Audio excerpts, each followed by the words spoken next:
एक दफा का जिक्र है, एक जंगल में एक बहुत ही काहिल और सुस्त किस्म का शेर रहता था। वो शेर हर वक्त बड़ा आराम ही करता रहता था। उसने शिकार के लिए भी दो चीतों को रखा हुआ था, जो कि शिकार करके लाके उसको देते थे और वो मज़े से बैठकर सिर्फ खाता था और आराम करता था। उसी जंगल में एक बहुत बड़ी नदी थी। उस नदी में तमाम जानवर आकर पानी पिया करते थे, लेकिन एक मसला था। उस नदी के अंदर बहुत सारे मगरमच्छों ने बसेरा कर लिया था, जिसकी वजह से उस नदी में जो भी जानवर आकर पानी पीता वो उसको अपना शिकार बना लेते थे। जानवर इस वजह से बहुत ज़्यादा परेशान थे, क्योंकि उनके पास एक यही रास्ता था जिससे वो अपनी प्यास बुझा सकते थे। उसके अलावा जंगल में कहीं भी पानी नहीं था। यूं जानवर डरने लगे और परेशान रहने लगे और प्यासे रहने लगे, क्योंकि उसके अलावा उन्हें कहीं भी पानी नहीं मिलता था और जो पानी पीने जाता वो उन मगरमच्छों का शिकार बन जाता था। जानवर तमाम इस वजह से बहुत परेशान थे। एक दिन वो सब मिलके बैठे और उन्होंने सोचा कि हम कोई इसका हल निकालते हैं। उन्होंने एक लोमड़ी को शेर के पास भेजा। लोमड़ी ने बड़े अदब से शेर से कहा, बादशाह सलामत, जंगल में बहुत बड़ा मसला हुआ है। जो हमारे पानी का तालाब था उसके अंदर बहुत सारे मगरमच्छों ने बसेरा कर लिया है। जो भी जानवर वहाँ पानी पीने जाता है वो उनका शिकार बन जाता है। जानवर इस वजह से बहुत परेशान हैं, उनको पीने के लिए पानी नहीं मिल रहा और बहुत मसला हुआ है। हाँ, मैं तुम्हारी बात समझ गया, लेकिन वो मगरमच्छ बहुत ताकतवर हैं। हम उनका मुकाबला नहीं कर सकते और वो तादाद में भी बहुत ज़्यादा हैं। तुम लोगों को कोई और हल ढूंढना पड़ेगा। तुम लोग कहीं और से पानी तलाश करो। उसकी बात सुनकर उस लोमड़ी ने बादशाह से कहा, बादशाह सलामत, जंगल में एक वाहिद यही तालाब है जिससे हम पानी पी सकते हैं, लेकिन मेरे पास एक आइडिया है। वो ज़रा मुश्किल है, लेकिन अगर हम वो कर लेंगे तो हमारे लिए ये मसला हल हो जाएगा।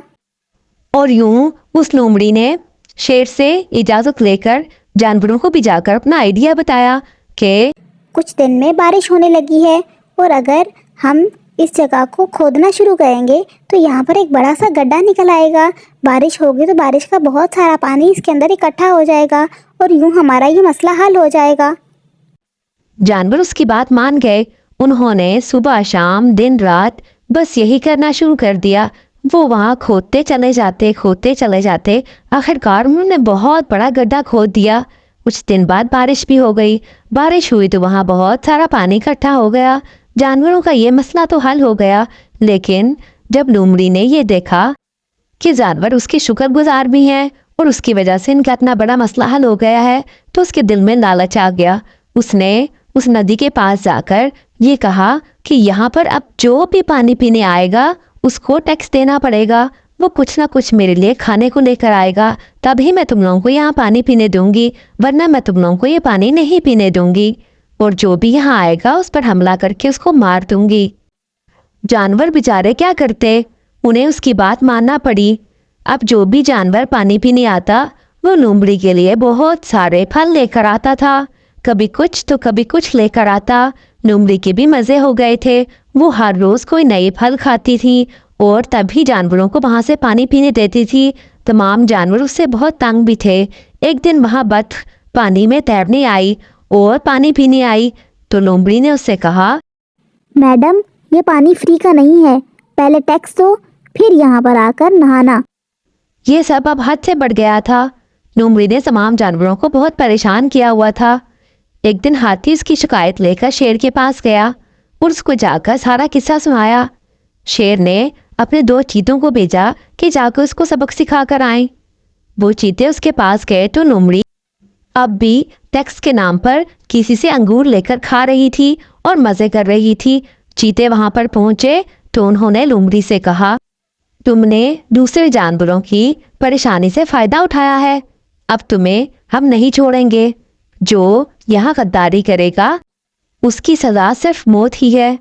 लोमड़ी ने जब ये सुना तो वो डरकर उससे माफ़ी मांगने लगी, लेकिन उन्होंने हमला करके उस लोमड़ी को ज़ख्मी कर दिया और उसको मार दिया। और यूं लोमड़ी को अपने लालच की सज़ा मिल गई। इसलिए कहते हैं, जब आपको किसी ओहदे पर फाइज कर दिया जाए तो उसका गलत फ़ायदा नहीं उठाना चाहिए। अब जानवर बहुत आराम से उस नदी से पानी पी सकते थे और सब खुशी खुशी रहने लगे।